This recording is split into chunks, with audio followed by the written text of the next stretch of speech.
আজকে আমরা বৃত্তের স্পর্শক সংক্রান্ত উপপাদ্য নিয়ে আলোচনা করব। প্রথমে আমরা দেখি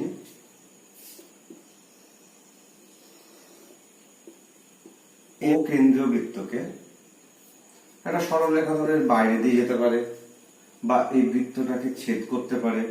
এই সরলরেখাটা বৃত্তের বাইরে থাকতে পারে অথবা বৃত্তকে ছেদ করতে পারে। আমরা জানি একটা সরলরেখা বৃত্তকে কটা বিন্দুতে ছেদ করে? দুটো বিন্দুতে ছেদ করছে। তাহলে এই সরলরেখাটা নাম দিলাম, এই সরলরেখাটার নাম দিচ্ছি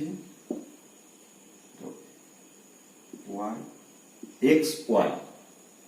আর যে বিন্দুগুলোতে ছেদ করছে ধরো এটা এ বিন্দু, এটা বি বিন্দুতে ছেদ করছে। তাহলে এই সরলরেখাটাকে আমরা বলবো কি? ছেদক। তাহলে এই ছেদকটা বৃত্তটাকে এ এবং বি দুটো বিন্দুতে ছেদ করছে এবং এবি এই রেখাংশটাকে কি বলি? এই রেখাংশটাকে আমরা কি বলি?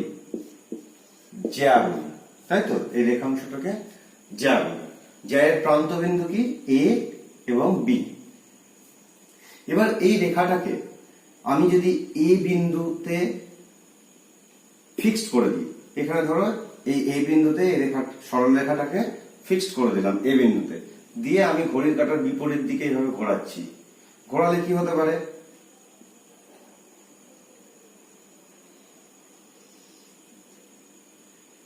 এক্স এর পজিশনটা কোথায় চলে আসছে? ধরো x1, y1 আর এই বিটা b1 পজিশনে চলে আসছে। তাহলে দেখো এ বি যে জ্যায়ের যে দৈর্ঘ্যটা ছিল, এখানে এ বি1 এই জ্যায়ের দৈর্ঘ্য কি এর থেকে ছোট? A B greater than A B one. এভাবে আস্তে আস্তে কি আমি যদি আরো ঘোরাতে থাকি এই বিন্দুটাকে ফিক্সড করে, তাহলে দেখো আস্তে আস্তে এখানে ধরো বি1 এই জ্যায়ের দৈর্ঘ্যটা আস্তে আস্তে ছোট হতে থাকছে। ছোট হতে হতে ধরো আরো ঘোরালাম,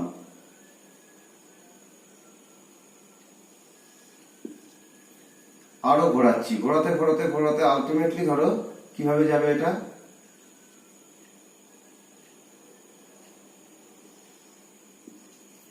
এইভাবে চলে গেলে দেখো এই এ বি বা এক্স ওয়াই সরলরেখা যে কিনা এ এবং বি বিন্দুতে ছেদ করছিল প্রথম অবস্থায়, একটা এই এ বি বিন্দুতে ছেদ করছে, সেই এ বি যে রেখাংশ এটাকে বলা হয় এক্স ওয়াই সরলরেখার বা এক্স ওয়াই ছেদকের অনুরূপ জ্যা।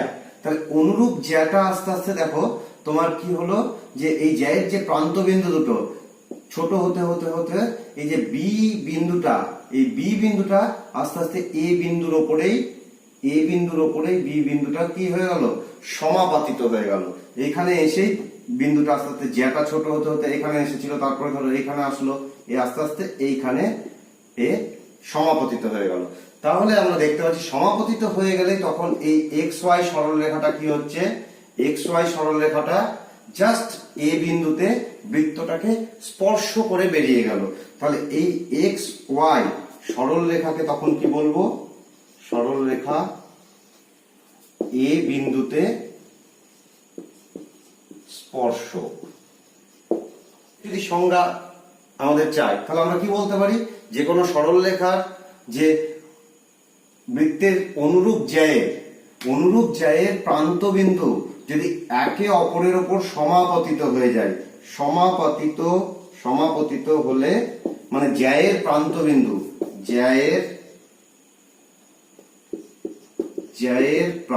বিন্দু যদি সমাপতিত হয়, জ্যায়ের প্রান্ত বিন্দু সমাপতিত হয়ে গেলে কি হচ্ছে? অর্থাৎ একই বিন্দুতে এসে যদি দুটো প্রান্ত বিন্দু দুটো মিলিত হয়, তখন আমি কি উৎপন্ন হচ্ছে? একটা স্পর্শক উৎপন্ন হচ্ছে। তখন ওই সরলরেখাকে বলবো একটা স্পর্শক। তাহলে আমরা বুঝতে পারছি একটা স্পর্শক কিন্তু একটা সরল রেখা, এটা কিন্তু কোনো রেখাংশ নয়। এই জ্যা যেমন একটা রেখাংশ, কিন্তু এই স্পর্শকটা একটা সরল রেখা, এন্ডলেস, এর কোনো শেষ সীমানা নেই। ঠিক আছে? এবারে স্পর্শক সংক্রান্ত একটা উপপাদ্য আমরা আজকে আলোচনা করব এখন। তাহলে উপপাদ্যটা কি?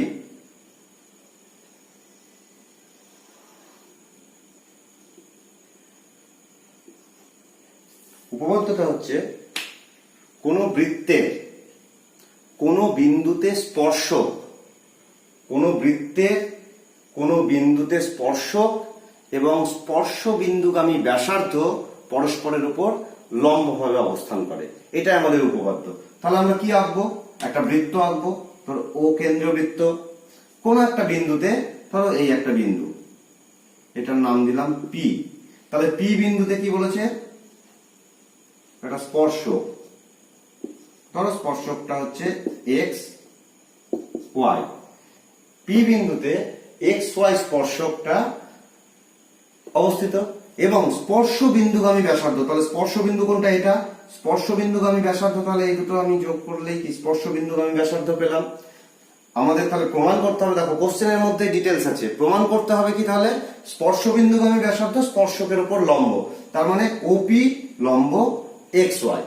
তাহলে আমরা প্রথমে কি, আমরা আগেও আলোচনা করেছি একটা উপপাদ্যের 4টে অংশ।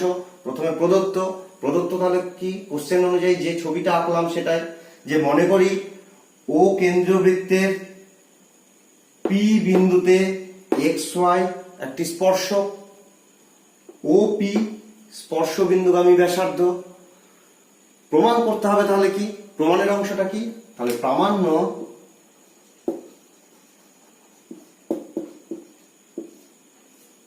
ওপি লম্ব এক্স ওয়াই, ঠিক আছে? তাহলে ওপি লম্ব এক্স ওয়াই। এবার আমার কি বলেছি, অঙ্কন যদি প্রয়োজন হয়, অঙ্কন প্রয়োজন হলে তাহলে আমরা এখানে দেখো ক্লাস 8-এর একটা উপপাদ্যের কথা মনে করব, যে আমাদের প্রমাণের বিষয় এটা লম্ব দেখাতে হবে। এবার আমরা ক্লাস 8-এ পড়েছিলাম কি, যে কোনো বিন্দু থেকে, বহিস্থ কোনো বিন্দু থেকে একটি সরলরেখার উপর ক্ষুদ্রতম দূরত্বই হচ্ছে লম্ব দূরত্ব।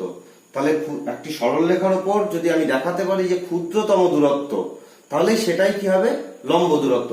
তাহলে এখানে দেখো ওই উপপাদ্যটাকে মনে করলেই এটা একটা সরলরেখা। তাহলে এইখানে আমি যদি দেখাতে পারি ওপি, এই সরলরেখার উপরে যে অন্য যে কোনো বিন্দু নিলে আমি যদি দেখাতে পারি যে ওপি এই দৈর্ঘ্যটা হচ্ছে ক্ষুদ্রতম দৈর্ঘ্য, তাহলে সঙ্গে সঙ্গে আমরা বলতে পারবো কি এইটা লম্ব।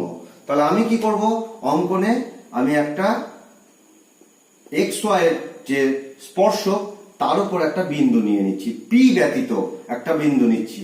তাহলে এক্স ওয়াই স্পর্শকের উপর পি ব্যতীত, পি ছাড়া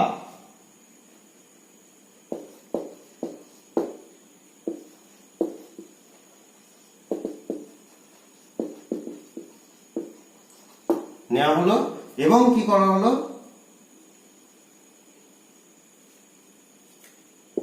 কিউ বিন্দু নিয়েছি, ও কিউ যুক্ত করা হলো।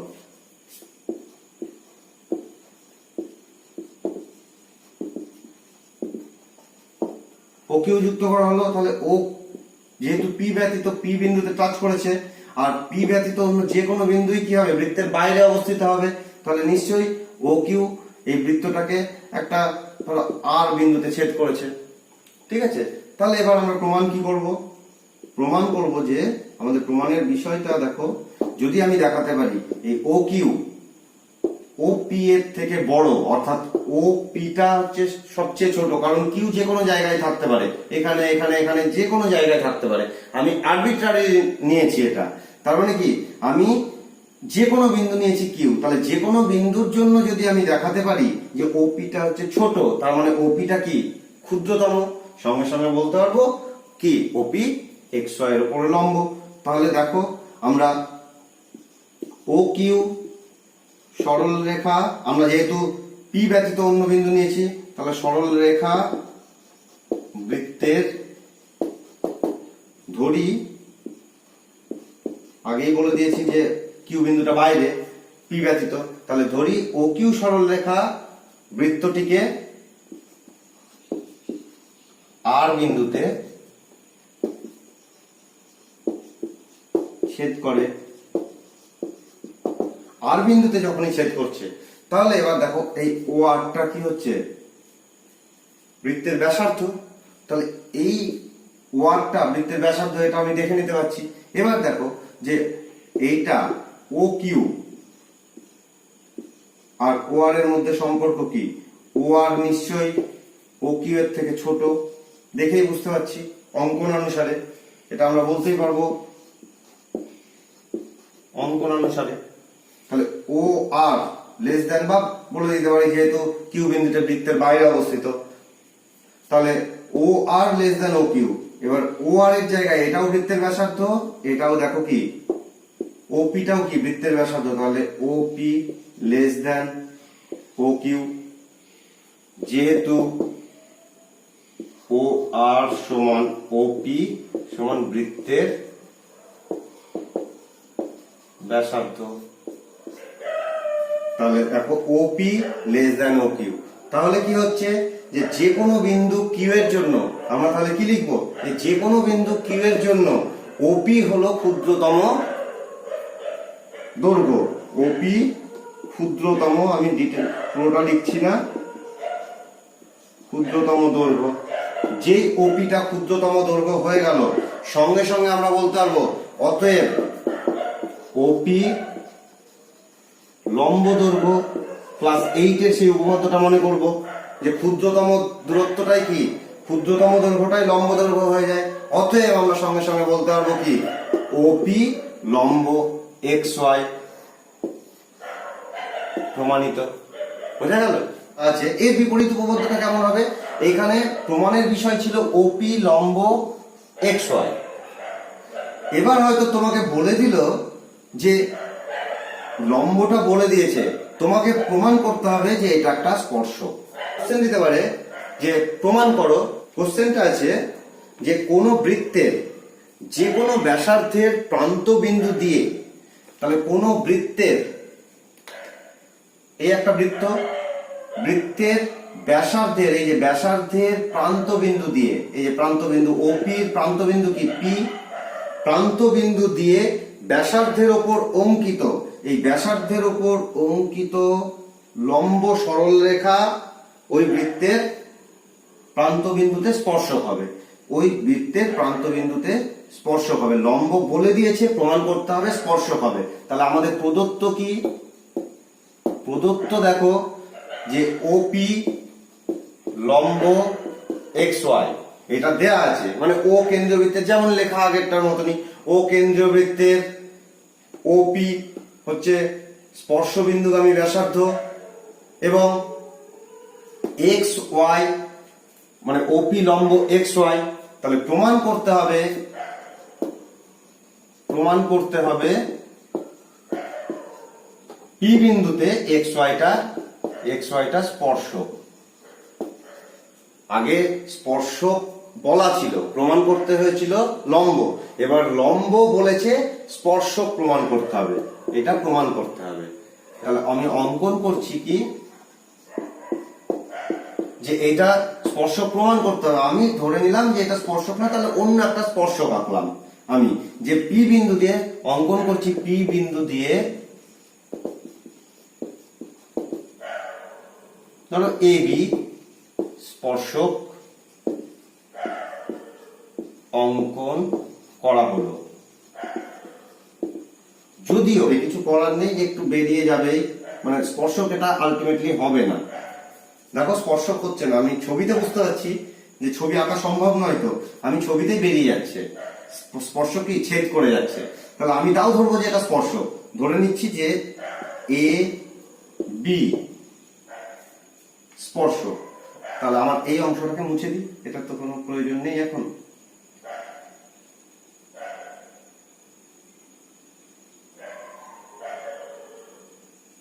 ধরে নিচ্ছি যে এই যে এ বি সরল রেখাটা হচ্ছে এর উপর স্পর্শক, ওপি এর মানে পি বিন্দুতে স্পর্শক। তাহলে এবার প্রমাণ দেখো, আমাদের প্রদত্ত আছে কি ওপি লম্ব এক্স ওয়াই, অতএব ওপি লম্ব এক্স ওয়াই, তার জন্য আমি কি বলতে পারবো, ওপি ওয়াই, অ্যাঙ্গেল ওপি ওয়াই সমান কত, 90 ডিগ্রি। আবার আমাদের বলে দিয়েছে এই স্পর্শ বিন্দুগামী ব্যাসার্ধ ওপি, আর এবি হচ্ছে স্পর্শ পি বিন্দুতে, তাহলে পি বিন্দুতে এবি স্পর্শক এবং ওপি স্পর্শ বিন্দুগামী ব্যাসার্ধ। তাহলে আমি কি উপপাদ্যটা কি পড়লাম, স্পর্শ বিন্দুগামী ব্যাসার্ধ স্পর্শকের ওপর লম্ব হয়। তাহলে এই যে এই ভাষা থেকে আমি কি পাচ্ছি, যে পি বিন্দুতে এবি স্পর্শক এবং ওপি স্পর্শ বিন্দুগামী ব্যাসার্ধ। সঙ্গে সঙ্গে বলতে পারবো কি, যে ওর যে প্রমাণ ছিল যে স্পর্শ বিন্দুগামী ব্যাসার্ধ স্পর্শকের উপর লম্ব হয়, তাহলে আমার ওপি লম্ব এবি, ওপি লম্ব এবি উপপাদ্য অনুযায়ী বলতে পারছি। তাহলে অতএব ওপিবি অ্যাঙ্গেল ওপিবি সমান 90 ডিগ্রি। তাহলে দেখো এটাকে যদি 1 নম্বর দিয়ে রাখি, এটাকে 2 নম্বর দিয়ে রাখি, তাহলে আমি কি পেয়ে যাচ্ছি, অ্যাঙ্গেল ওপি ওয়াই সমান অ্যাঙ্গেল ওপি বি। এবার এটা সমান আবার 90 ডিগ্রি। তাহলে একটা সরলরেখার উপর একটা নির্দিষ্ট বিন্দুতে একটাই লম্ব অঙ্কন করা যায়, এর বেশি আর লম্ব অঙ্কন করা যায় না, এগুলো লম্ব হতে পারে না। তাহলে আমি কি বলতে পারবো, কিন্তু এখানে আমি দেখতে পাচ্ছি যে এই লম্ব দুটো হচ্ছে, তার মানে আমি বলতে পারবো এরা দুটো সরলরেখা হতে পারে না। তাহলে এটা তখনই সম্ভব, এটা তখনই সম্ভব যখন এ বি এই স্পর্শকটা এক্স ওয়াই এর উপর সমাপাতিত হবে। অর্থাৎ এ বি স্পর্শক এবং এক্স ওয়াই সরলরেখা একই হবে। তাহলে এ বি স্পর্শক যদি এক্স ওয়াই সরলরেখার উপর সমাপতিত হয়, তাহলে এইটা যেহেতু স্পর্শক, তার মানে এর উপর সমাপতিত হয়ে গেলে তাহলে এক্স ওয়াই সরলরেখাটা কি হয়ে গেল, এক্স ওয়াই সরলরেখাটাও কি স্পর্শক হয়ে গেল। ঠিক আছে, তাহলে আমরা বলতে পারবো এক্স ওয়াই সরলরেখাটা স্পর্শক। তাহলে প্রমাণ হয়ে গেল আমাদের। এইটারই আর একটা বিকল্প ভাবে কোশ্চেনটা আসতে পারে, যে এইটা এইভাবে না দিয়ে বলতে পারে যে প্রমাণ করো বৃত্তের একটি বিন্দুতে একটি মাত্র স্পর্শক অঙ্কন করা যায়, মানে একের অধিক স্পর্শক অঙ্কন করা যায় না। এটা দিতেই পারে, আমরা এই একই ভাবে ছবি আঁকবো, দিয়ে বলবো যে ধরি এটা একটা স্পর্শক, এটা একটা স্পর্শক, দেখো একই প্রমাণ, কিন্তু আমি এটা আলাদা করে করছি না। আমি ধরে নেব এটা একটা স্পর্শক, এটা একটা স্পর্শক। তোমরা কোশ্চেন একটু এদিক ওদিক হলে ঘাবড়ানোর কিছু নেই, যে আমাকে বলেছে একের অধিক স্পর্শক আঁকা যায় না। আমি ধরে নিচ্ছি যে পি বিন্দুতে একাধিক স্পর্শক আঁকা যাচ্ছে, আমি দুটো স্পর্শক আঁকলাম, একটা এবি স্পর্শক আর একটা এক্স ওয়াই স্পর্শক। যদি দুটো স্পর্শক আঁকা যায় এবং আমি ধরলাম এই পি বিন্দুতে স্পর্শক রেখেছি আর ওপিটা যুক্ত করলাম, তাহলে ওপি হয়ে গেল কি স্পর্শ বিন্দুগামী ব্যাসার্ধ। সঙ্গে সঙ্গে বলবো যেহেতু এটা একটা স্পর্শক, তাহলে উপপাদ্য অনুযায়ী এই অ্যাঙ্গেলটা 90 ডিগ্রি। স্পর্শ বিন্দুগামী ব্যাসার্ধ স্পর্শকের উপর কি হয়, লম্ব হয়, তাহলে এটা লম্ব, এটা, তাহলে এটা প্রমাণ দেখা একই হয়ে যাচ্ছে, তাহলে এটা 90 ডিগ্রি। আবার যেহেতু এবি স্পর্শ আর ওপি হচ্ছে স্পর্শ বিন্দুগামী ব্যাসার্ধ, তাহলে সঙ্গে সঙ্গে ওপি লম্ব এবি পেয়ে যাচ্ছি। সঙ্গে সঙ্গে বলতে পারবে ওপি বি, এটাও 90 ডিগ্রি। একই কথা এবার ভেসে আসছে যে ওপি ওয়াই ওপি বি সমান 90 ডিগ্রি। তাহলে এটা কখন সম্ভব, যখন এটা এর উপর সমাপতিত হবে, অর্থাৎ স্পর্শক দুটো স্পর্শক আলটিমেটলি একটা স্পর্শকে রূপান্তরিত হয়ে গেল। বোঝা গেল? বাস্তব জীবনে আমরা দেখতেই পাই, দেখবে চরকা হয়তো তোমরা এখন দেখেছো কিনা, এই মোটরের সাহায্যে আপ পেশাই করে, তো সেখানে দেখবে এরকম গোল একটা চাকার মতন থাকে, তার সাথে একটা রাবার দিয়ে আর একটা ছোট অংশের সঙ্গে যুক্ত থাকে। তো এইখানে সেটাকে যদি রাবারের অংশটা যদি আমি ভাবি যে একটা সরল রেখা, তাহলে দেখবে যে ওইখানে একটা জায়গাতেই শুধু টাচ করে থাকবে, এইদিকে একটা জায়গায় টাচ করে আছে, এইদিকে একটা জায়গায় টাচ করে আছে। তাহলে এইখান থেকে, মানে এইটা ধরো একটা বহিস্থ বিন্দু, ও কেন্দ্রবৃত্তের এটা ধরো পি একটা বহিস্থ বিন্দু। তাহলে বহিস্থ বিন্দু থেকে এই দুটোই স্পর্শক আঁকা যাবে। এটা একটা স্পর্শক, এটা একটা স্পর্শক, দুটোর বেশি স্পর্শক আঁকা যায় না। এটা আমরা মানে প্রমাণ করব। এটা একটা প্রয়োগের মতনই, এটা একটা প্রয়োগ। তাহলে ধরো আমি ও কেন্দ্রবৃত্ত, পি হচ্ছে একটা বহিস্থ বিন্দু। এটা কি বহিস্থ বিন্দু, বহিস্থ বিন্দু। তাহলে বহিস্থ বিন্দু থেকে দুটো স্পর্শক আঁকা যায়, এটা আমাদের দেখাতে হবে। তাহলে বহিস্থ বিন্দু থেকে দুটো স্পর্শক কি করে আঁকা যাবে? তাহলে আমি ধরো ও পি যদি যুক্ত করে দিই, কিভাবে এটা দেখাবো যে দুটো স্পর্শক আঁকা যায়? এটা তো আমি প্র্যাকটিক্যালি বললাম। এবার দুটো স্পর্শক, দুটোর বেশি যে স্পর্শক আঁকা যাবে না, একটা বহিস্থ বিন্দু আমরা নিয়ে নিলাম। এবার এখান থেকে যদি আমরা এই বহিস্থ বিন্দু এবং এই কেন্দ্র যদি যোগ করে এইটাকে যদি একটা বৃত্ত অঙ্কন করতে পারি, দেখো একটা বৃত্ত অঙ্কন করলাম। তাহলে এই বৃত্তটাকে কটা বিন্দুতে ছেদ করেছে? কটা বিন্দুতে? দুটো বিন্দুতে। তাহলে এটা এ বিন্দু, এটা বি বিন্দু। এই বৃত্তটা দুটো বিন্দুতে ছেদ করেছে। তাহলে এবার ও এ ও বি যোগ করে দাও, আর এ পি যোগ করো। এবার তোমাদের আগে একটা উপপাদ্য করানো হয়েছে আগের চ্যাপ্টারে, যে এইটা কি, এই পোরশনটাকে ভুলে যাও, এই পোরশনটা কি, এটা আমি এটাও যোগ করে দিই, তারপরে বলছি। এটাও যোগ করে দিলাম, এটা ব্যাস। তাহলে এটা অর্ধবৃত্ত, এটা একটা অর্ধবৃত্ত। এবার অর্ধবৃত্তের উপরে এই যে এটা কি একটা বৃত্তস্থ কোণ, তো তাহলে এইটা অর্ধবৃত্তস্থ কোণ। এই কোণটা কি? অর্ধবৃত্তস্থ কোণ। অর্ধবৃত্তস্থ কোণ কি হয়? সমকোণ। তার মানে এটা 90 ডিগ্রি হয়ে যাচ্ছে, এই অ্যাঙ্গেলটা 90 ডিগ্রি। আর দেখো এইটা কি, এই বিন্দুটা যদি ভাবি পরিধির উপরে একটা বিন্দু এ, আর ও কেন্দ্র, তাহলে ও এ এটা কি হয়ে যাচ্ছে? ব্যাসার্ধ। ব্যাসার্ধ এপি সরলরেখার উপর লম্ব। তাহলে ও এ লম্ব এপি। তাহলে লম্ব হলেই আমরা কি বলতে পারি? আমরা দেখালাম তো, লম্ব হলেই সেটা কি হয়ে যাবে? এপিটা তাহলে স্পর্শক হয়ে গেল। তাহলে এটা একটা স্পর্শক হয়ে গেল। একইভাবে আমার এইটাও কি 90 ডিগ্রি, এই অর্ধবৃত্তের এটা অর্ধবৃত্তস্থ কোণ, অনুরূপে আমরা প্রমাণ করতে পারবো। তাহলে এটা ও বি লম্ব পিবি, ও বি লম্ব পিবি, সঙ্গে সঙ্গে এই পিবিটা যেই লম্ব, ও বি লম্ব পিবি, তাহলে পিবিটা কি হয়ে গেল? স্পর্শক হয়ে গেল। আমরা প্রমাণ করলাম এক্ষুনি, সেটাকে কাজে লাগিয়ে এটা বলতে পারছি। তাহলে বহিস্থ বিন্দু থেকে কটি স্পর্শক অঙ্কন করা যায়? একটি বৃত্তের উপরে দুটি স্পর্শক অঙ্কন করা যায়। আজকের এই ভিডিওতে আরেকটা উপপাদ্য করে আমি কমপ্লিট করব, ঠিক আছে?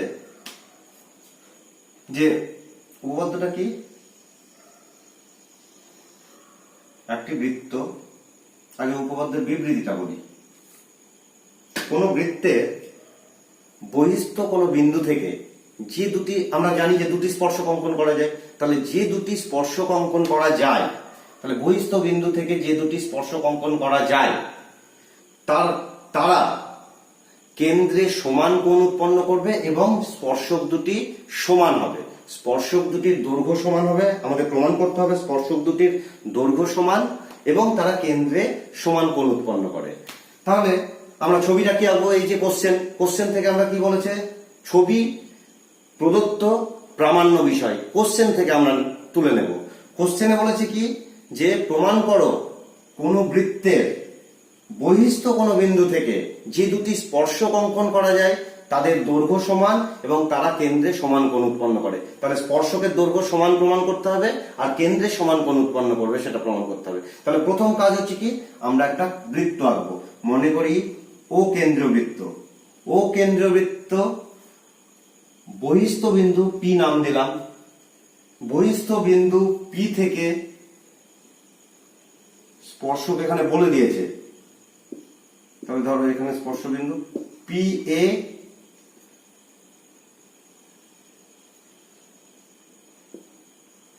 এবং পিবি, ও কেন্দ্রবৃত্তের বহিস্থ বিন্দু পি, পি থেকে পি এ এবং পিবি ওই বৃত্তের স্পর্শক। এটা এবার আমার স্পর্শক দুটো কেন্দ্রে কি কোণ উৎপন্ন করছে সেটা দেখতে হবে। তার জন্য আমরা কি করলাম, ও পি যুক্ত করলাম, ও এ ও বি যুক্ত করলাম। তাহলে প্রমাণের বিষয়টা প্রদত্ত হয়ে গেল। এবার প্রামাণ্যটা কি হলো, তাহলে প্রামাণ্যটা দেখো কি হচ্ছে, প্রামাণ্যটা তাহলে কি হচ্ছে, পি এ আর পিবি সমান দেখাতে হবে। এক নম্বর হচ্ছে পি এ সমান পিবি, এটা এক নম্বর। দুই নম্বর কি, কেন্দ্রে সমান কোণ উৎপন্ন করেছে। কেন্দ্রে সমান কোণ উৎপন্ন করেছে মানে কি, কেন্দ্রের কোণটা কি, এইটা আর এইটা, এই স্পর্শকটা এই কোণটা কেন্দ্রে উৎপন্ন করেছে, এই স্পর্শকটা এই কোণটা। তার মানে আমাদের প্রমাণের বিষয় কি, P O A is equals to P O B, angle P O A is equals to angle P O B.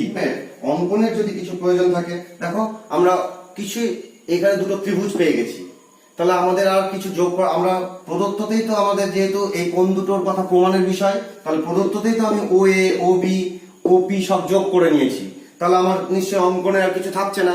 তাহলে সরাসরি আমরা প্রমাণে চলে যাব।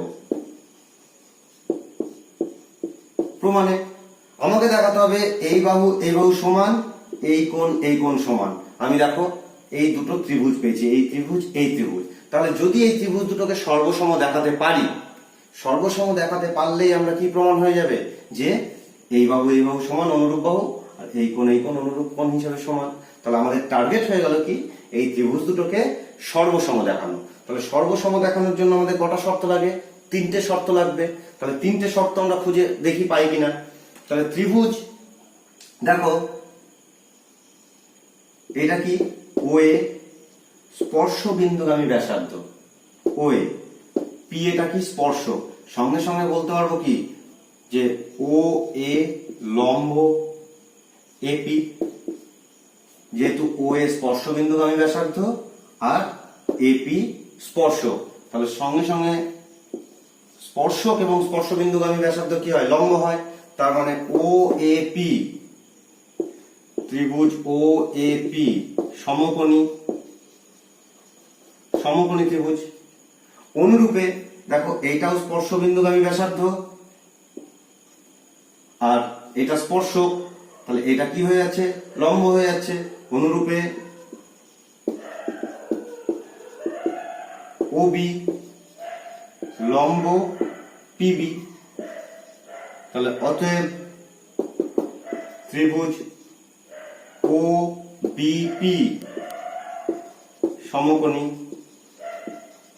সমকোণী ত্রিভুজ। তাহলে সমকোণী ত্রিভুজ মানে একটা করে শর্ত আমি অলরেডি হয়ে আছে। আর কি, এটা দেখো সাধারণ বাহু দুটো ত্রিভুজেরই, এটা সাধারণ বাহু আর এটা তো সমকোণ, এটা সাধারণ বাহু। আর এই বাহুটা আর এই বাহুটা কি, একই বৃত্তের ব্যাসার্ধ। এটা আর এটা ও এ আর ও বি কি, এই একটাই বৃত্ত, তার ব্যাসার্ধ, তাহলে এরা সমান। তাহলে আমি তিনটে শর্ত কি কি পেলাম, অ্যাঙ্গেল ও এ পি সমান অ্যাঙ্গেল ও বিপি, একটা শর্ত। কারণ কি, সমকোণী ত্রিভুজ যে প্রত্যেকেই সমকোণ হলো। তারপরে ওপি সাধারণ বাহু, এটা অতিভুজ লিখে দিতে পারি, দুটো ত্রিভুজেরই কি অতিভুজ। আর ও এ সমান ওবি, ও এ সমান ওবি, একই বৃত্তের, এই যুক্তিগুলো পাশে লিখে দিতে হবে, একই বৃত্তের ব্যাসার্ধ। তাহলে আমরা তিনটে শর্ত অনুযায়ী আমরা এই দুটো ত্রিভুজকে কি পেলাম, সর্বসম। আমরা বলে দিচ্ছি তাহলে, অতএব এখানে লিখছি আমি, অতএব ত্রিভুজ ও এ পি সর্বসম ত্রিভুজ ও বিপি কোন শর্তে, আর এইচ এস শর্তে, আর এইচ এস শর্তে, তাই তো? রাইট অ্যাঙ্গেল, হাইপোটেনিয়াস, অতিভুজটা এবং একটা সাইড। তাহলে আর এইচ এস শর্তে এই দুটো ত্রিভুজ সর্বসম। যেই সর্বসম হয়ে গেল, সঙ্গে সঙ্গে আমরা কি বলতে পারবো যে এপি সমান পিবি, অতএব বা পিএ সমান পিবি কি সর্বসম ত্রিভুজের অনুরূপ বাহু, এবং অ্যাঙ্গেল পিওএ সমান অ্যাঙ্গেল পিওবি সর্বসম ত্রিভুজের অনুরূপ কোণ। তাহলে আমার এটা কি প্রমাণ হয়ে গেল। ক্লিয়ার? 15.1 এর একটা অঙ্ক, ও কেন্দ্র একটি বৃত্ত অঙ্কন করেছে যার এবি একটি জ্যা।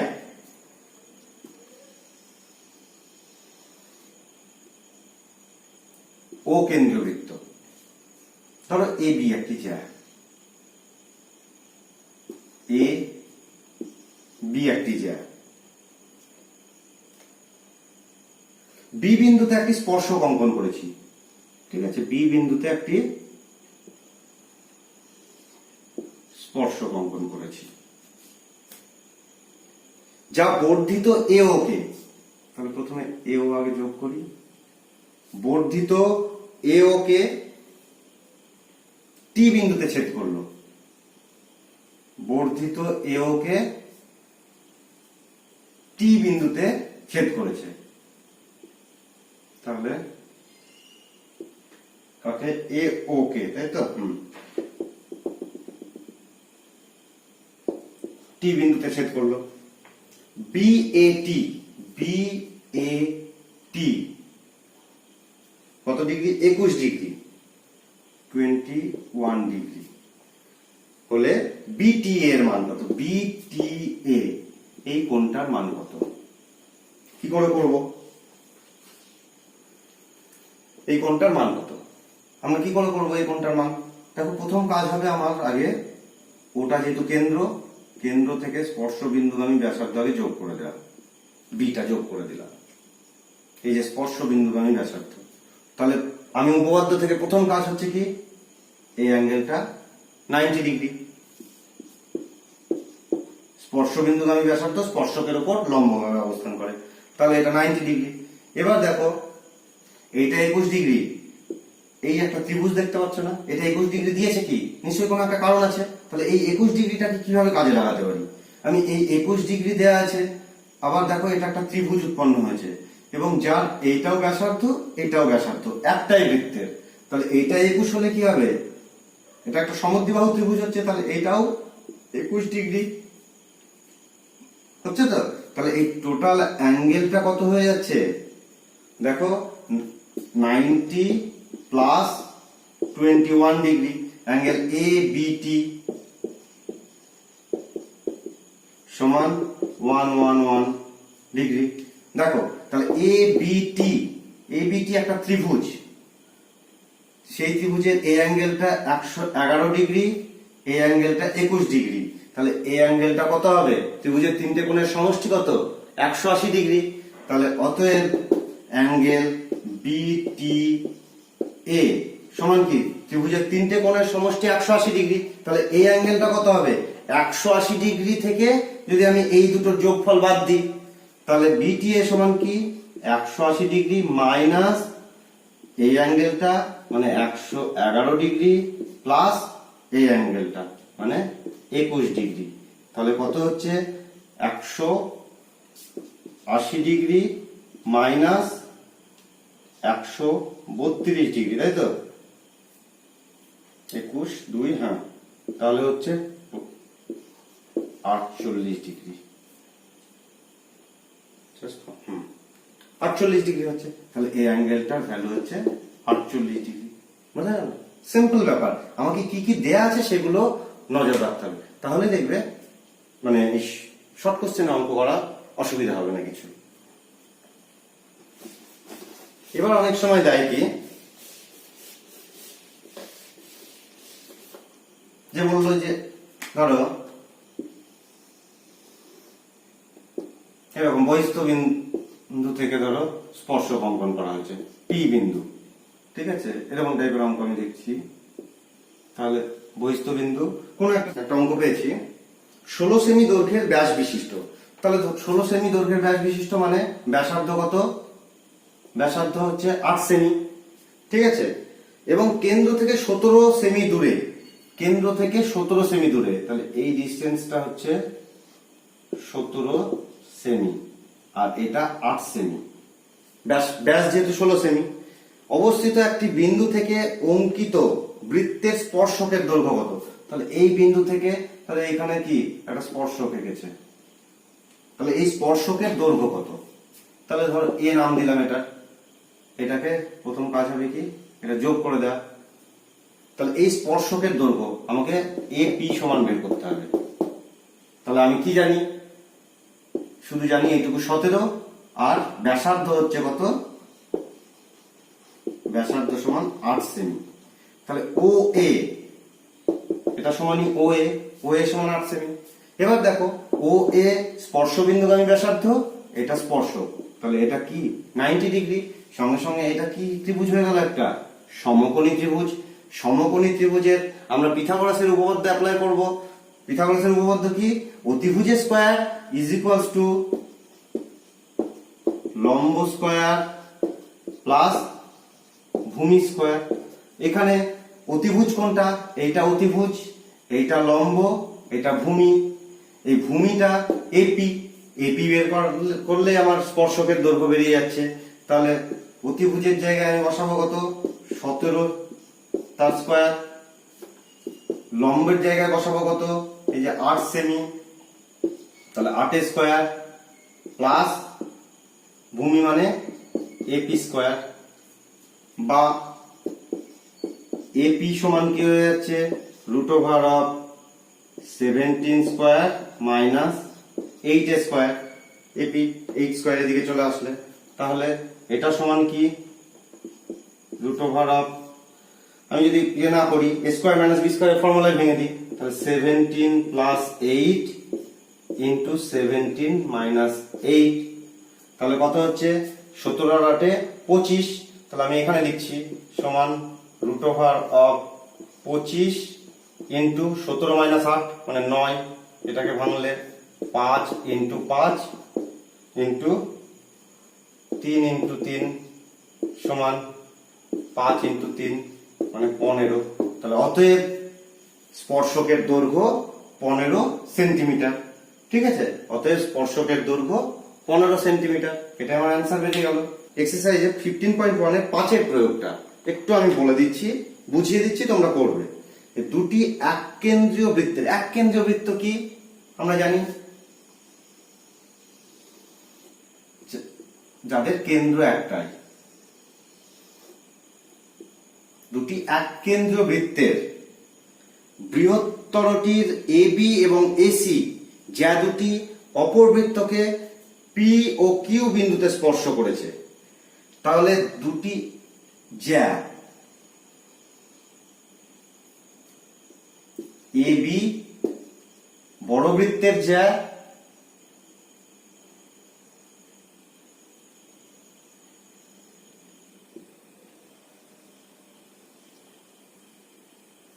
এসি ছোট বৃত্তকে দুটো বিন্দুতে পি, এই বিন্দুটা পি আর এই বিন্দুটা কিউ, দুটো বিন্দুতে স্পর্শ করেছে।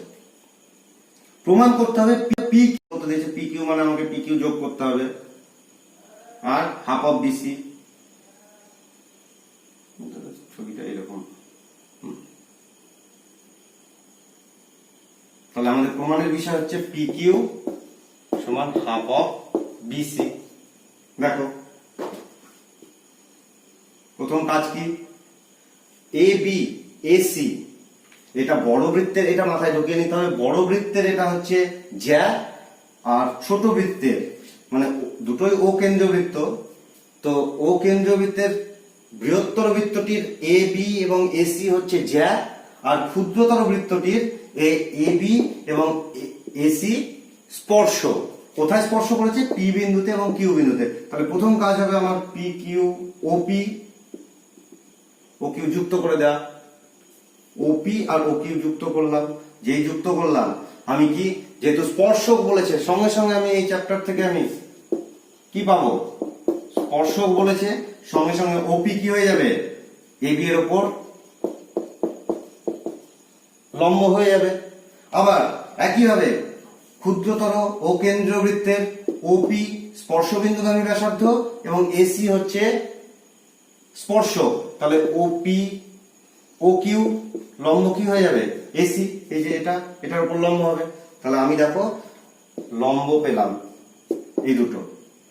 ছোট বৃত্তটাকে নিয়ে করলাম, ছোট ও ক্ষুদ্রতর বৃত্তটা। এবার বৃহত্তর বৃত্তে চলে আসি। বৃহত্তর বৃত্ত ও কেন্দ্রীয় বৃহত্তর যে বৃত্ত, তার ক্ষেত্রে এবিটা কি? জ্যা। এবিটা হলো এবি জ্যা, আর ওপি এবি জ্যায়ের ওপর কি? লম্ব। তাহলে এবি জ্যায়ের ওপর ওপি লম্ব। এবার আমরা মনে করো যে জ্যায়ের ওপর লম্ব মানে কেন্দ্রগামী যে সরলরেখা যদি লম্ব হয় তাহলে কি হয়? সমদ্বিখণ্ডক হয়ে যায়। এটাও একটা উপপাদ্য ছিল তোমার প্রথম চ্যাপ্টারের। তাহলে ওপিটা সঙ্গে সঙ্গে কি হয়ে যাচ্ছে?